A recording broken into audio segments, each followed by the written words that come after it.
Good afternoon. My name is Jaime Valdez, and today we will be exploring one of the most important and controversial issues in our digital world, the ethics of content moderation.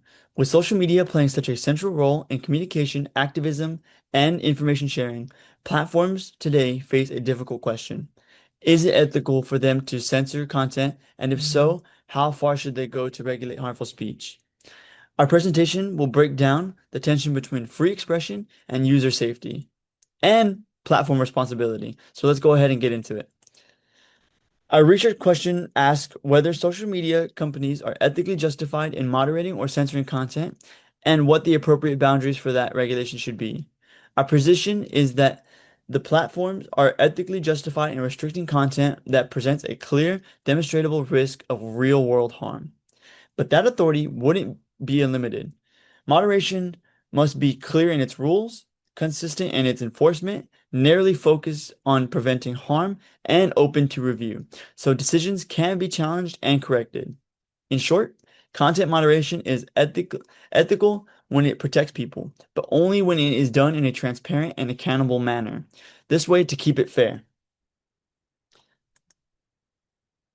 Ultimately, that content moderation is both ethical and often necessary. Platforms have a responsibility to protect users and the public from preventable harm. However, that power must be exercised carefully.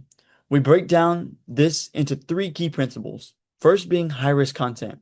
This content like this poses an immediate threat that calls for violence or is targeted threats or encouragement of self-harm. We secondly have lower risk harm for content that isn't directly violent but can be misleading or in danger, such as spreading misinformation and stuff like that. We also can't bring all of these down, so leaving things like fact checkers or label warnings on these posts would also be helpful. Thirdly, we have due process. Finally, ethical moderation requires due process. That means users should know why their content was moderated and they should have a real opportunity to appeal it. Transparency builds trust and ensures moderation decisions are fair rather than arbitrary. These principles help balance safety with free expression. Our first major argument is that the stakes are extremely high on both sides of this issue. If platforms don't moderate at all, we will see serious, well-documented issues of harm, such as targeted harassment of mass abuse campaigns or organized disinformation intended to manipulate public opinion, call to violence, threats to public health through misinformation of anti-vaccine or crisis misinformation. These harms often fall hardest on vulnerable groups who become prime targets to abuse of unmoderated environments. But at the same time, over moderation brings its own risk. If rules are too strict or inconsistently applied, platforms may lose the trust of valuable users or create chilling effects where people self-censor out of fear. This tension between unmoderation and overmoderation is what makes this ethics of content moderation so complex. The challenge is not choosing one side or the other, but finding a balance that protects people without suppressing meaningful speech. This slide is explaining why harmful content on social media is not just normal free speech issue, it's an amplified problem.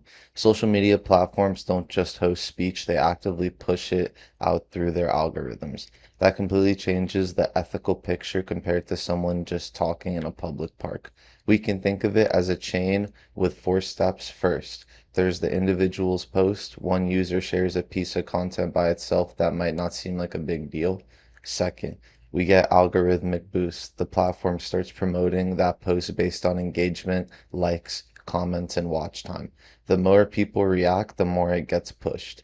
Third, that leads to a viral spread. Now that the post isn't just seen by a few friends, it can reach millions of people in a matter of hours.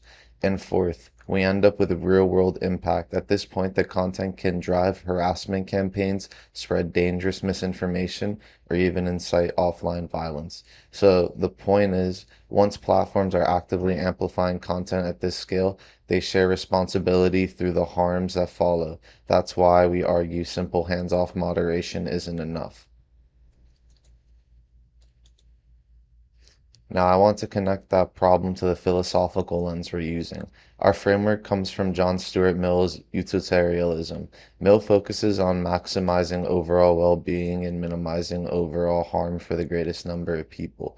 So when we look at moderation, we're not just asking, is this allowed speech? We're asking what outcomes create the most safety and well-being for everyone who is affected by the content.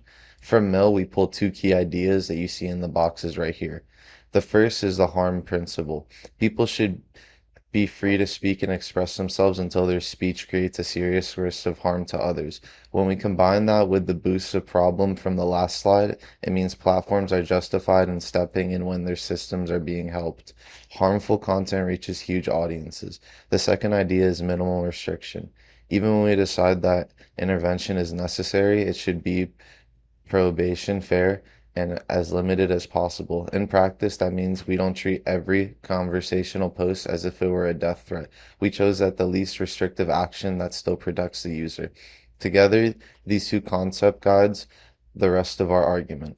Intervene when harm is serious and amplified, but do it in a way that preserves as much freedom as we can. This slide shows how our philosophical lens turns into an actual strategy. If we take the harm principle and minimal restriction seriously, then not all harmful content should get the same response. A single rude comment and a coordinated call to violence shouldn't be handled in the exact same way. That's why I argue for a tiered approach to moderation, which the staircase image represents. As risk goes up, the level of intervention steps up with it. Lower risk content might only need a warning label or reduce visibility. Higher risk content like credible threats or child exploitation should be removed as quickly as possible. A risk-based framework lets platforms match the response to level and type of harm instead of just jumping to either delete everything or do nothing. So the main key takeaway from this slide is utilitarianism, harm-focused approach doesn't support a total censorship or total free-for-all. It supports a layered system where platforms use stronger tools only when the risk is user to genuinely high. Principles for ethical moderation. To be ethical, moderation must follow strong principles. Proportionality, the response should match the level of harm. Consistency, rules must be applied fairly to all users. Clarity, policy should be easy to understand. Minimal restriction, free expression should be preserved whenever possible. Accountability, companies need meaningful appeal processes. We have equity, in which moderation should work fairly for diverse communities. Without these principles, moderation becomes arbitrary or discriminatory. Uh, we have the path forward. The solution is not to eliminate moderation, but to improve it. Companies need to invest in better AI that understands context. They must expand human oversight for complex cases. Transparency should increase through detailed public reports. Appeal processes should be strong and accessible. Lastly, platforms should listen to diverse communities when shaping policies. Better design leads to more ethical outcomes. Our counterclaim and rebuttal slide. A common counterclaim is that social media companies have too much power and influence over public opinion because they decide what content stays online. Critics worry this leads to unfair censorship. Our rebuttal is that without responsible moderation, platforms expose users to harmful misinformation, hate speech, and harassment. Moderation becomes ethical when it focuses on preventing harm while protecting legitimate expression.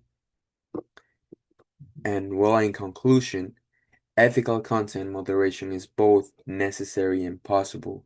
Platforms shape global conversations so they carry a responsibility to protect users from real harm. When moderation is transparent, consistent, minimally restrictive, and accountable, it supports the public good without destroying free expression. This approach respects both individual liberty and collective as a well-being. Thank you very much.